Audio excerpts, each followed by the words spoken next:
Y is spoon made of metal and handle of a plastic. कह रहे कि पान जो है वो मेटल का क्या बना होता है और जो उसका हैंडल है वो प्लास्टिक का।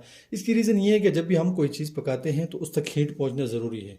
ठीक है, जो ही हम नीचे से हीट देते हैं तो उसके अंदर जो चीज़ हम पकाने लगते हैं तो वो आसानी से पक जाती है, क्योंकि मेटल जो होता है वो गुड कंडक्टर ऑफ हीट है। ठीक है, तो और हैंडल हैंडल इसलिए उसका बनाया जाता है कि जो ही हम उसको हैंडल करते हैं, मतलब हम उसको पकड़ते हैं उस पे आग पे रखने के लिए, चूल्हे पे स्टोव पे रखने के लिए या उठाते हैं, अगर हम हाथ के साथ उठाएंगे तो हमारा हाथ जल जाने का क्या चांसेस होते हैं। तो इसलिए क्योंकि ये जो मेटल है ये गुड कंडक्टर ऑफ हीट है, तो हीट इसमें ट्रेवल कर सकती है।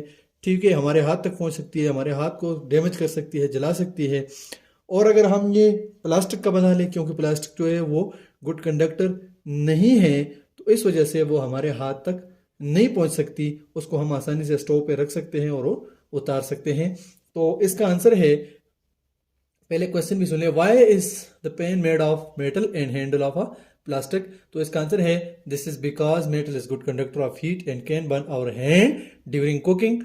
टू सॉल्व दिस प्रॉब्लम और to prevent our hand from burning with metal handle of a plastic, ठीक है, मेड ऑफ प्लास्टिक, हैंडल जो है वो प्लास्टिक का बनाया जाता है, because it can not conduct it, क्योंकि ये हीट को कंडक्ट नहीं कर सकते। इसका दूसरा क्वेश्चन है, इसमें मुख्तलिफ शक्ल आपको दी हुई हैं फ्लोर की। तो कह रहे हैं कि in the process of making chapati there are 3 step from A B to C, A to B to C. ठीक है, which stage is physical and chemical change, give your reason also. हमने रीजन भी बताने हैं।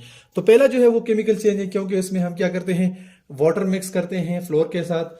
ठीक है, तो एक नया सब्सटेंस बनता है, तो इसलिए इसको हम केमिकल चेंज कहते हैं। कंपोजिशन चेंज, उसमें कंपोजिशन चेंज हो जाती है, flour and water combine to form a new substance, combine होके नया सब्सटेंस हमारे पास बन जाते हैं। बी है फिजिकल चेंज, क्योंकि उसमें स्टेट सिर्फ चेंज होती है।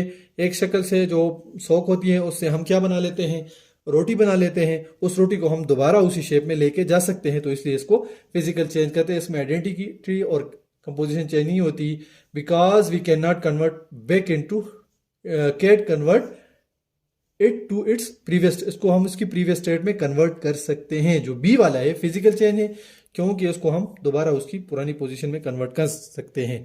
सी है केमिकल चेंज, उसमें क्या हो जाती है, उसकी कंपोजिशन चेंज होती है। इन द डफ, ठीक है, इसमें डफ डिराइव हो जाता है, वाटर उससे इवापोरेट हो जाते हैं, उड़ जाते हैं, और उसको ना हम दोबारा डफ में कन्वर्ट कर सकते हैं और ना दोबारा फ्लोर में कन्वर्ट कर सकते हैं। तो इसी वाला जो है ये भी हमारे पास केमिकल चेंज है। पहला ए केमिकल चेंज, दूसरा फिजिकल चेंज, और थर्ड वन जो है वो केमिकल चेंज, और इसकी रीजंस भी साथ दी हुई हैं। ठीक है, अब थर्ड की तरफ जाएंगे। अच्छा जी, अब हमारे पास आ रहा है क्वेश्चन थर्ड, इसी का पार्ट 3 है कि कंप्लीट द फॉलोइंग चार्ट। ये नीचे दिया हुआ चार्ट हमने कंप्लीट करना है। चेंज के फिजिकल चेंज कौन सी और केमिकल चेंज कौन सी है, ये नीचे लिखा हुआ था कि example no new substance form, तो जब कोई नई सब्सटेंस नहीं फॉर्म होगी, जब सिर्फ और सिर्फ उसकी स्टेट चेंज होगी, तो उसको हम क्या कहेंगे, फिजिकल चेंज कहेंगे। तो मैंने जो खाली जगह थी उसको फिजिकल चेंज के साथ फिल कर लिया। ठीक है, न्यू सब्सटेंस फॉर्म, तो उसको मैंने केमिकल चेंज के साथ फिल कर लिया, क्योंकि जब कभी भी केमिकल चेंज होगी तो उसमें नया सब्सटेंस बनेगा। अब मिसालें फिजिकल चेंज की कौन कौन सी है, freezing of water, cutting of would, chopping of would. ठीक है, इसके अलावा और भी बहुत सारी, कटिंग है, हेयर कटिंग ऑफ हेयर है, पीछे हम पढ़ चुके हैं, बहुत सारी मिसालें आ रही हैं। चूँकि उन्होंने 3 मांगी भी, तो इसलिए हमने 3 एंटर कर ली है। अब जो केमिकल चेंजेस है उसकी एग्जांपल, कुकिंग ऑफ एग, ठीक है, कंपोजिशन चेंज। अच्छा, इसके बाद है rusting of iron and photosynthesis. ठीक है, ये 3 मिसालें हमने ऐड कर चुकी हैं।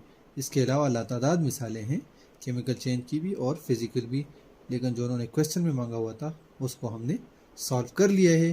तो क्वेश्चन नंबर 3 भी सॉल्व हो चुका है। अब 4th की तरफ जाएंगे।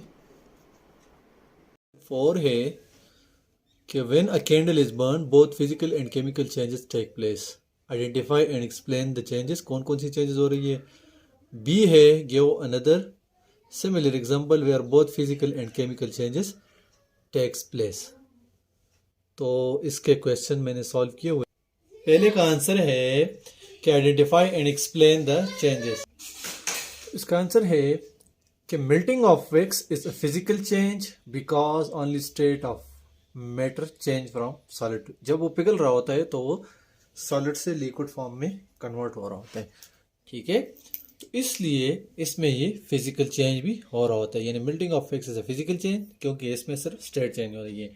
And burning of wax in the presence of oxygen is a chemical change in which उसमें कंपोजिशन चेंज हो रही है, उसके साथ हवा रिएक्ट करता है, एक नया सब्सटेंस बना रहा होता है। तो इसलिए कि बर्निंग जो है यानी burning of wax is a chemical change while only melting जो है वो फिजिकल चेंज है, ठीक है।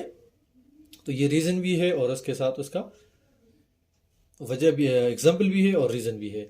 नंबर सेकंड बी है इसका another example of both physical. इसका पार्ट बी में वो कह रहे हैं कि इसी तरह डेली लाइफ से कोई और एग्जाम्पल दे दे। तो दूसरा एग्जाम्पल मैंने दिया हुआ है कि boiling of milk. Boiling of milk जब हम करते हैं तो उसमें कोई नया सब्सटेंस नहीं बन रहा होता, तो इस लिहाज से ये फिजिकल चेंज है, ठीक है। इसके साथ साथ क्योंकि बॉइलिंग के दौरान उसके अंदर जो वाटर कंटेंट होते हैं वो लॉस कर लेते हैं, जब वाटर कंटेंट उससे ख़त्म हो जाएंगे, उड़ जाएंगे, तो उसकी कंपोजिशन चेंज हो जाएगी, तो उसको हम केमिकल चेंज कह देते हैं। तो boiling of milk no new substance is form so it is a physical change and milk loss its water content during boiling composition change so it's a chemical change as well. इसको physical और chemical दोनों changes कहेंगे। तो ये इसकी दूसरी मिसाल थी, इसके साथ ये उसका पार्ट बी था। क्वेश्चन 4 हो गए है। अब क्वेश्चन नंबर 5 है हमारे पास कि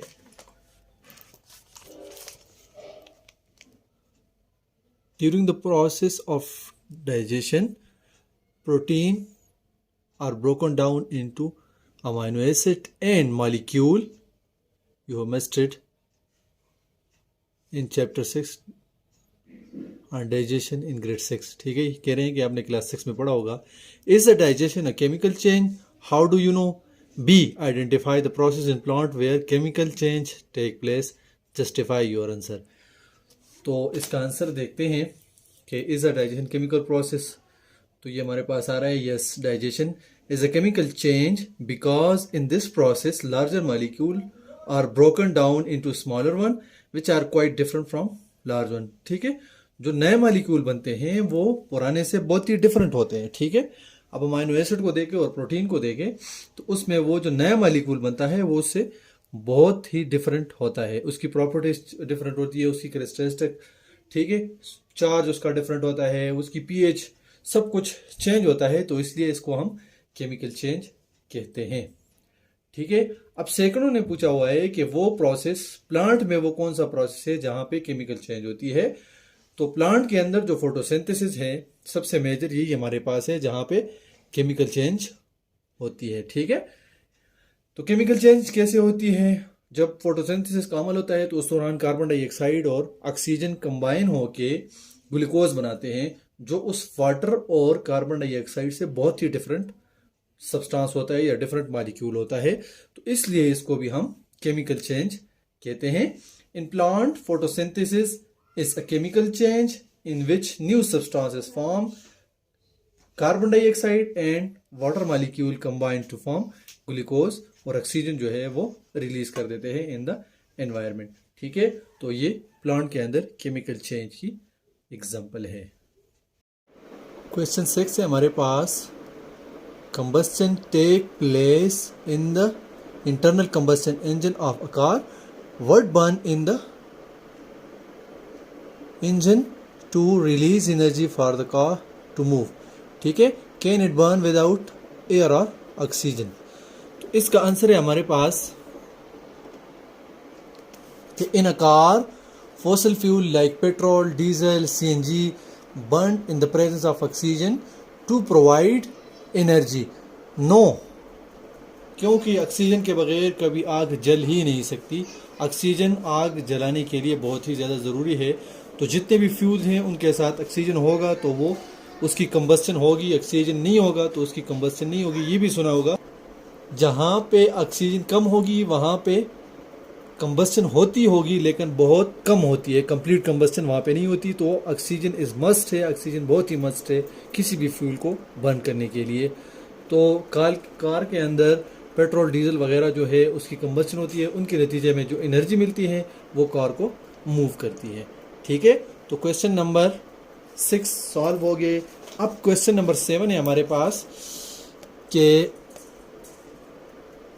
melting of butter is a change where a substance change from a solid to liquid state, जिसमें लिक्विड स्टेट बन जाती है। Right a few more example, कुछ और एग्जांपल अपनी तरफ से लिख लें। तो ये हमारे पास है melting of ice into water. ठीक है, इसमें भी सॉलिड से लिक्विड बनता है। सेकंड एग्जांपल है मेल्टिंग ऑफ मेटल्स, मेटल्स को जब मेल्ट करते हैं बहुत ज़्यादा हीट पे। ठीक है, मेल्टिंग ऑफ घी को जब हम मेल्ट करते हैं तो ये भी इसकी एक एग्जांपल है। इसके अलावा मेल्टिंग ऑफ ग्लास है। ठीक है, ग्लास को मेल्ट करते हैं। इसके बाद नेक्स्ट मेल्टिंग ऑफ वैक्स। ठीक है, तो ये हमारे पास और मिसालें आ गई है। क्वेश्चन नंबर 7 सॉल्व हो चुका है। ये exercise number 4 is finished. Chapter number 4 के एक्सरसाइज कंप्लीट हो चुकी है। अब इंशाल्लाह नेक्स्ट वीडियो में चैप्टर नंबर 5 की तरफ जाएंगे। Thank you for watching.